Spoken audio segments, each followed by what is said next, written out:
La radio qui vous parle de NBA, c'est Radio Off Basket. Le basketball, c'est mieux à la radio. Just never able really to get everything going. Granted, he was injured and splash. Powell getting it done.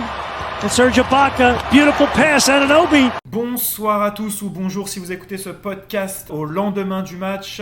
Mike Laviole pour vous parler de ce Raptors versus Nets Dino Talk l'après-match. Pour revenir sur cette victoire des Raptors sur le score de 150-122. Oui, si vous n'avez pas regardé le match, 150-122. Un record dans l'histoire des playoffs pour les Raptors, 150 points. On va revenir sur tous ces records. Ça a été une soirée des records et une soirée de sweep, comme on dit, le coup de balai. Pour parler de ce coup de balai avec moi, Patrick Bizine-David, Radio-Canada. Salut Patrick. Salut Mike, salut tout le monde. Patrick, quel est ton sentiment au sortir de cette victoire ? C'est un sentiment de satisfaction, bien évidemment, parce que c'était comme tu l'as dit, des chiffres historiques, mais le fait qu'ils aient fait un 4-0, ça donne plus de temps de repos et d'attente de Boston, parce que ce sera pas facile comme match, mais c'est vraiment un match bien négocié avec le banc qui a battu un record avec 100 points, donc c'est tout à fait positif. C'est un petit peu de peur avec la blessure de Kyle Lowry, mais je pense que ce ne sera pas grave vu qu'ils ont une semaine avant la prochaine rencontre. Donc, il y aura le temps de se soigner et puis d'être en forme donc le match suivant. Voilà, pas vraiment de points négatifs ce soir, si ce n'est quand même ce gros point noir, la blessure de Kyle Lowry. On va suivre ça dans les jours à venir, en savoir plus sur la gravité de sa blessure. On a 2 points de repère qui sont extrêmes. On a Luka Doncic qui s'était blessé à la cheville et qui n'a pas manqué de match, qui est revenu dès le match suivant. Et quelle performance de Luka Doncic ce soir. Mais on a d'un autre côté l'extrême opposé avec Gordon Hayward qui lui est absent pour au moins 1 mois. Donc on espère que ce ne sera pas de ce niveau-là pour Kyle Lowry. On espère au maximum une semaine. Normalement le prochain match devrait se jouer, la série devrait démarrer le 31 août. Mais c'est à vérifier parce que pendant la conférence de presse, j'ai entendu qu'un journaliste qui posait une question à Ibaka disait que ça pourrait commencer mardi. Ça me paraît bizarre, on va suivre ça, on vous en dira plus dès qu'on a les infos.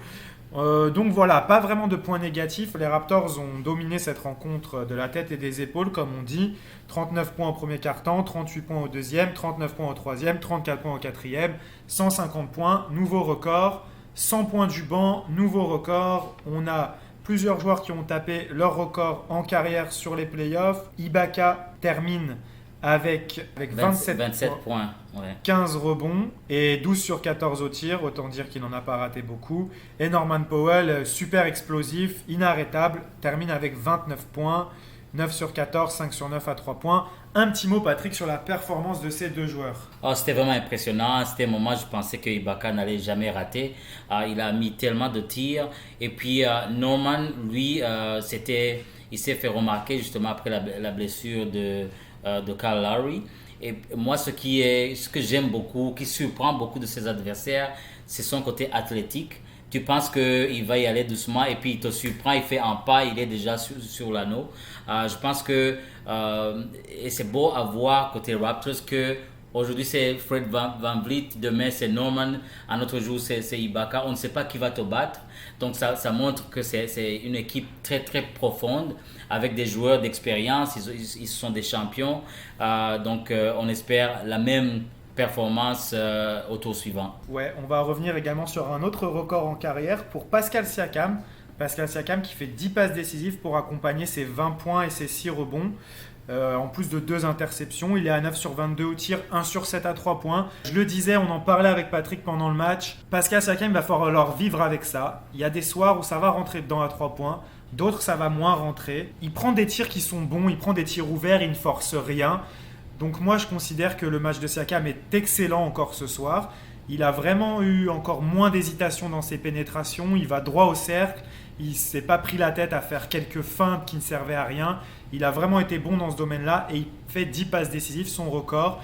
Il a montré qu'il peut être là à la création quand les meneurs ne sont pas là. Fred VanVleet a été dehors rapidement avec 3 fautes en première mi-temps. On ne l'a pas beaucoup vu de la première mi-temps. Kyle Lowry s'est blessé après seulement 9 minutes de jeu. Donc vraiment du positif. Je pense que tu le vois de la même manière. On en discute. Ouais, c'est de la même manière. Il a été très agressif dès le début. Et puis 10 passes, c'est son record, comme tu l'as dit. Donc un match assez complet pour Pascal Siakam. Voilà, on n'a pas grand-chose à ajouter sur cette rencontre. Les Raptors ont fait le travail. On n'en entendait pas moins d'eux. Ils ont réalisé le sweep contre une équipe très affaiblie. On peut noter en face aussi le record en carrière de Caris LeVert avec ses 35 points. Record en carrière en playoff, il me semble, si je ne me trompe pas. Fans des Nets et les spécialistes des Nets nous corrigeront dans les commentaires si on s'est trompé. Pas grand-chose d'autre à ajouter. Matt Thomas a fait une bonne entrée comme d'habitude avec son petit move dont on parlait, feinte de tir à 3 points et shoot avec la planche à mi-distance. OG toujours aussi efficace et toujours aussi bon dans sa lecture du jeu. Moi, ça m'impressionne vraiment depuis la reprise. On voit qu'il a beaucoup analysé son jeu à la vidéo, il l'avait dit pendant la coupure. Et il a vraiment peu de déchets, il fait souvent les bons choix. Bon, ce soir, il a 3 pertes de balles, j'ai pas le souvenir de quand c'était, mais OG finit avec 10 points, 7 rebonds, 2 passes, 3 pertes de balles et 2 contres. Donc c'est un match également complet pour OG. Marc Gasol finit avec 9 points, il a été très agressif dès le début. Dès le début, il attaquait et c'est ça qu'on disait justement qu'on aimerait voir un Marc Gasol agressif parce qu'on sait qu'il a tendance à passer la balle beaucoup plus que tirer ou attaquer. Donc en début de match, c'était ça, il a attaqué. Et puis c'est toujours Marc Gasol en défense, sa présence seule fait une différence. Donc ce que j'aimerais ajouter par rapport à Brooklyn, c'est que même si c'est 4-0, c'est 4-0 des matchs, ils se sont battus. C'est pas parce qu'ils se sont laissés faire qu'ils ont été battus 4-0. Chaque match, ils se battaient. Même les joueurs du banc, ils jouaient très fort. Donc il y a eu tellement de blessures, tellement de départs pour cette équipe-là. Je pense que l'année prochaine, il faudra vraiment compter sur les Brooklyn Nets.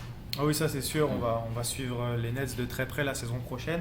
Déjà, on va voir à l'intersaison qui ils gardent, qui ils laissent partir, quel effectif ils vont construire autour de Kyrie. Et quel sera le prochain coach?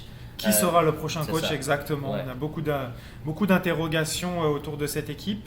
Et pour finir, pour en revenir aux Raptors, on notera également le bon match de Terence Davis. Ah oui, il était très bon et puis il a tenté ses tirs, il était bon défensivement aussi. Donc il a fini avec 14 points, ce qui est pas mal. Et il a joué 24 minutes. Je pense que ça a un rapport avec la blessure. La blessure de Kyle Lowry. 2, les nombreuses fautes. 3 fautes déjà de VanVleet en première partie. Donc ça a donné plus d'opportunités à Davis de montrer ce qu'il peut faire. Et c'est le seul joueur des Raptors qui a joué tous les matchs de la saison.